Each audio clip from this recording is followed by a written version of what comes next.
মামুন ভাইয়ের প্রতি ভালোবাসা।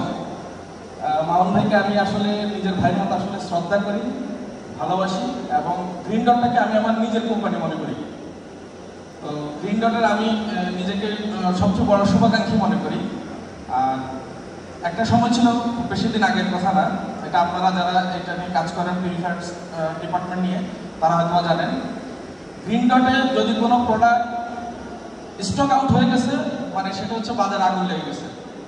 যে প্রোডাক্টের দাম 1 টাকা, গ্রিন ডটে মাল নেয় মানে সে প্রোডাক্টের দাম 10 টাকা। কিন্তু সেই জায়গাতে মামুন ভাই বা গ্রিন ডট যদি বলে থাকি প্রোডাক্ট যে অ্যাকচুয়াল প্রাইস সেটা কখনো প্রোডাক্ট নাই শর্টেজ এই কারণে কখনো বাড়ায় দেয়নি।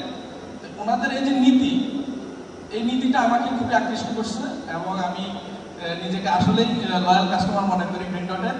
আর আমি একটা কথা বলবো সবাইকে, আমি আপনারা কতটুকু খুশি আমি জানি না, বাংলাদেশে এবিএম গ্রিন ডট ওনারা প্রোডাক্ট প্রডিউস করছেন, এটার জন্য আমি কতটুকু খুশি আমি আপনাদেরকে ভাষায় প্রকাশ করতে পারবো না।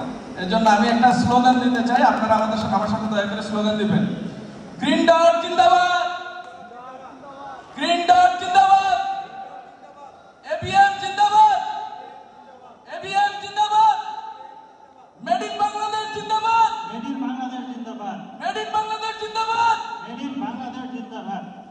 ইনশাআল্লাহ সেদিন খুব বেশি দূরে নাই, যেদিন আমাদের এই এবিএম এবং হচ্ছে আমাদের গ্রিন ডট এই বাংলাদেশে নামকরা একটা প্রতিষ্ঠানে পরিণত হবে।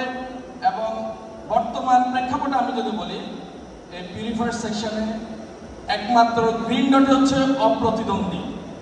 আর সেটা হতে পেরেছে আপনাদের মতো যারা ডিলার আছেন, সেলার আছেন, আপনাদের জন্য। সো আপনাদেরকে ধন্যবাদ গ্রিন ডটের পক্ষ থেকে। আর গ্রিন ডটটাকে নিজের মনে করবেন, ইনশাআল্লাহ গ্রিন ডট কখনো আপনাদেরকে হতাশা করবে না, ইনশাআল্লাহ কখনোই হতাশা করবে না, ইনশাআল্লাহ। সবাই গ্রিন ডটের জন্য, এবিএম এর জন্য একটা তালি দেবেন করতালে। গ্রিন ডট, এবিএম জিন্দাবাদ, মেড ইন বাংলাদেশ জিন্দাবাদ। Thank you.